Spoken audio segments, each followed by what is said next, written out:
Leave your comments on the Ask Reddit sub, and I'll read your answers on the next episode of LWIAR. Serious people of Reddit who have gone through or are going through cancer. What was the first sign that made you go to the doctor? I felt a pop in my back. It was actually a vertebra breaking. I had severe pain after, and was later diagnosed with multiple myeloma, a blood cancer. That was 5 years ago. And today I am in remission. Yay, congrats, laughing face. Glad to hear it, the remission, that is. My mom has had, yes, lots of back pain. She beat into remission 5 years ago. It came back about 18 months ago. She's now beaten it back to a .01 score. I'm a medical student and I had a patient being treated for multiple myeloma. She was getting out of a kayak and heard a crack broke her sternum. As someone with EDS who cracks like a freaking glow stick, this disturbs me. I had what I thought was a stoke and found out I have a glioblastoma. I was given 12 to 15 months and so far I've made it to the 15th month. Keep going. Stay strong, my dude. My grandma was given 6 months for her lymphoma around the time I was born. Nearly 29 years ago. I had coffee with her on Friday. Keep it up, brother. My self-diagnosed IBS was actually a tumor and it hemorrhaged. Stage 4 rectal cancer. I beat that, but it is in my liver now, too big to operate. I am living my best life while I can. Man, I wish you good luck. I also diagnosed myself with IBS. What were your symptoms before the blood? I don't want this comment to get buried. Pro tip: if you ever have blood in your stool that is more than just scraping your butthole on some cheap toilet paper, you need to get this checked out by a doctor. You can get a bad anemia from it and it can be coming from a tumor, an erosion, or a polyp. Source: I'm an MD. Don't just write it off as IBS and ignore it. Please, please, please. Edit. Wow, thanks so much for the golden awards. I tried to reply to many of the comments here, but I physically can't get to them all. Let me also say, don't take any of this as official medical advice. The main takeaway from what I have replied to many comments is that the peace of mind that you can get from finding out you don't have X condition is often well worth a history and physical exam and determination on the next diagnostic steps. Not everyone who goes in will need a CT scan and an EGD, colonoscopy. However, someone might, and they might come back clean, and oftentimes that can be as well worth the process as finding something definitive. Doctors are well trained in deciding how and when to work someone up, but you never get the benefit of their training if you don't tell them your story. Every visit has a history and physical in it, and that's often the most important part. Edit number 2. Alright, so I can't physically reply to every comment. I tried to reply to as many as I could. I'm going to get on with my day, but I want to leave you with these final thoughts. Not all blood in the stool or butt is cancer. Some is. Some has other manageable and treatable causes. Why not stop bleeding from your butt if you can? If you're concerned, go to your PCP or get a PCP. ERS and urgent cares aren't a good option because they won't follow you longitudinally. They want to make sure you're not dying and then get you home. And if you're dying, they want to stabilize you, admit you and get you treated. A primary care doctor, i.e., an internal medicine or family medicine trained doctor, can get a thorough history from you, including a history of present illness, past medical history, family history, and social history. They can then do an exam. Yes, this might involve a rectal exam. I'd argue worth it for a diagnosis or non-diagnosis. Get labs, and then integrate all of this information together to find the most and least likely causes. They can then escalate your workup if necessary, and they can continue to follow your symptoms, exam and labs. They can also make sure you're getting the right care. You might be overdue or soonly due for a screening colonoscopy.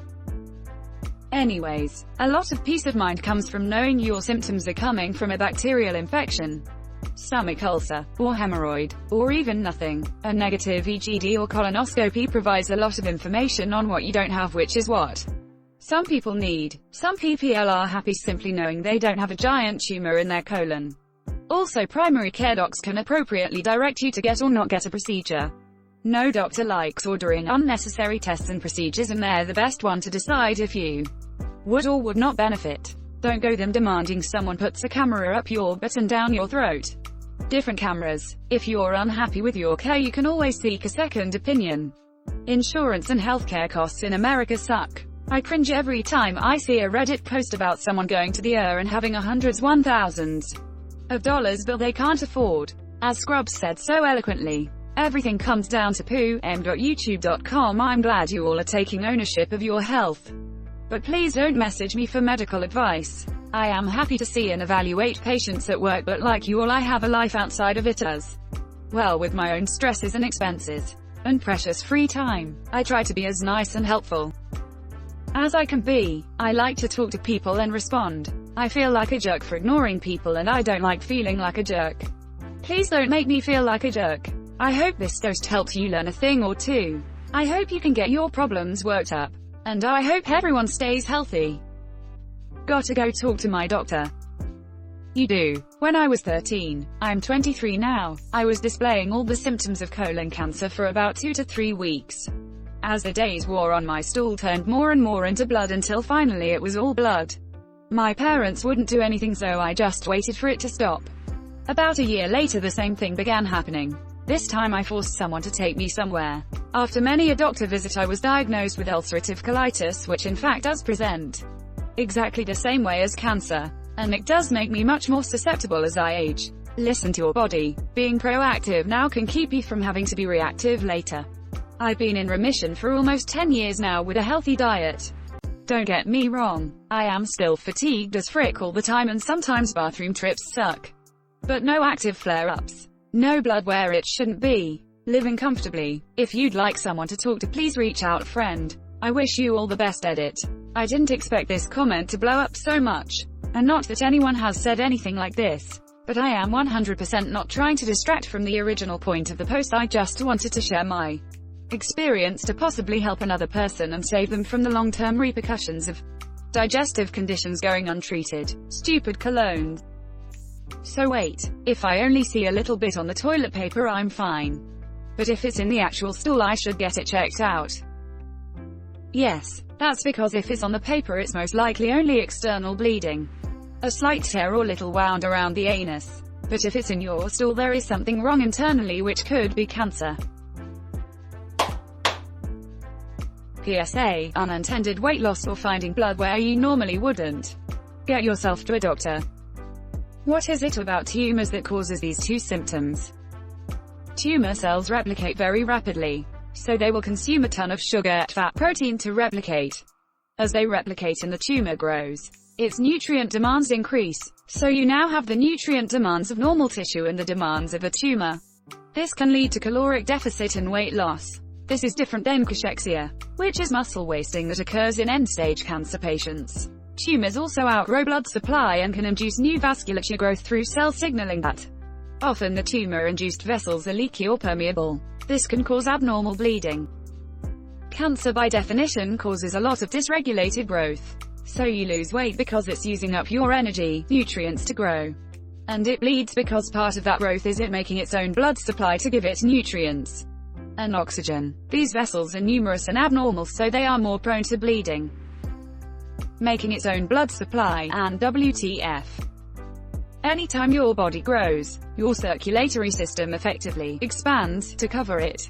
If you gain a bunch of weight, your body will create more blood vessels so the new tissue can get nutrients and whatnot. If you get a tumor, blood vessels also grow in it because it will hijack some of those nutrients. As a little bit of trivia, one of the reasons that people who are obese tend to have heart issues is because they have more blood vessels to supply blood to. Their heart beats more and/or harder to compensate for pushing the blood in greater volumes.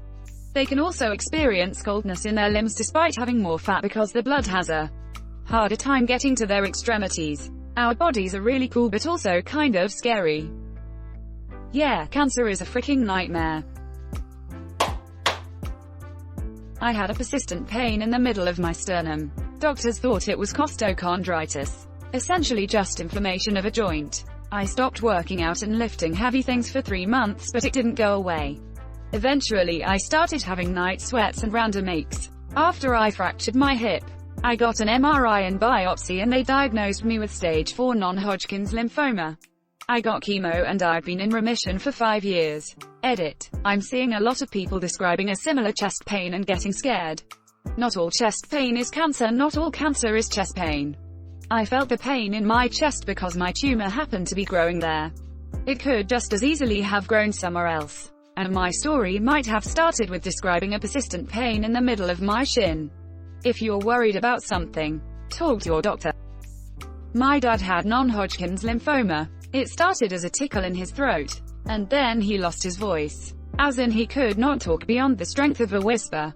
He chalked it up to a bad throat cold. 5 weeks later, and we finally got him to go to the hospital. Stubborn SOB that he was. Huge tumor put pressure on his vocal cords which caused him to lose his voice and have difficulties swallowing. He went for chemotherapy, made it through and was in remission for 7 years before it came back.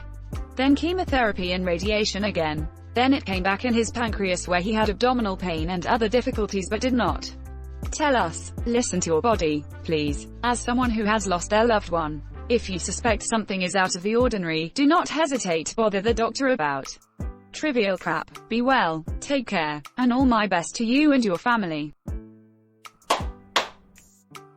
My dad went to the ER after a big bump had formed on his neck overnight. He was prescribed severe rash medication but went back after nothing had worked.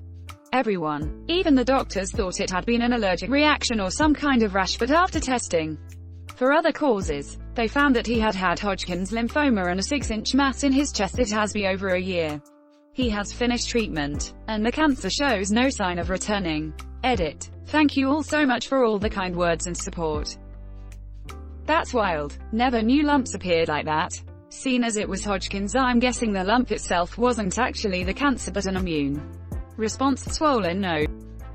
I'm a current Hodgkin's patient. From what my oncologist said, the swollen nodes are actually cancerous. When they did my PET scan, it showed 2 cancerous masses in my neck and 1 in my chest. What's wild is toward the end of my very first chemo infusion, I could feel my neck masses shrinking and changing. My 33-year-old husband was diagnosed with inoperable glioblastoma, most aggressive brain cancer, in January 2019, when he was 31. What caused him to get a check was persistent headache that didn't go away with paracetamols and sleep. We discovered the tumors after taking an MRI. Needless to say, our lives were changed forever. Now we are at the end of our journey. And it's been a harrowing experience for me as his wife and caregiver. It's a lonely journey. I don't wish it upon anyone, and no one has any idea what glioblastoma is like, unless they have gone through it. The median survival time is 14 to 18 months. We are on our 18th month now, and given days, weeks left. Every day is a gift. And I'm glad I get to be holding his hands every day.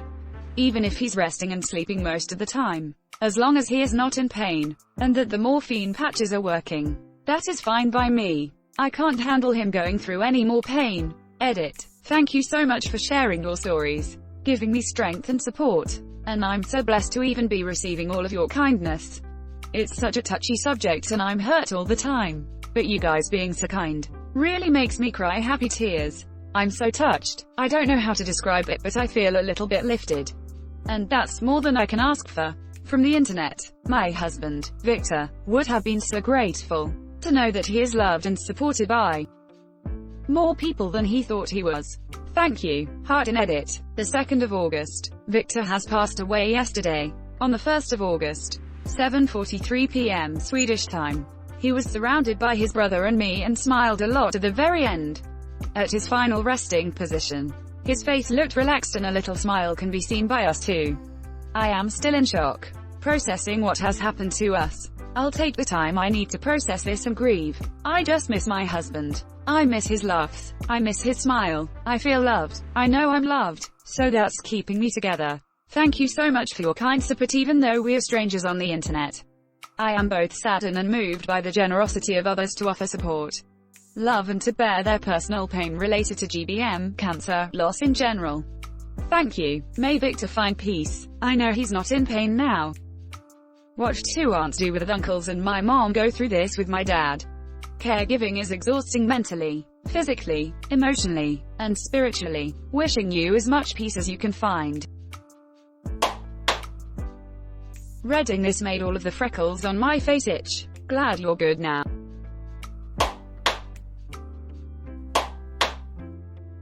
Thanks for watching LWIAR. The best of recent r/AskReddit submissions and comments. If you like this video, check out LWIAR too, and don't forget to like and subscribe. Bye.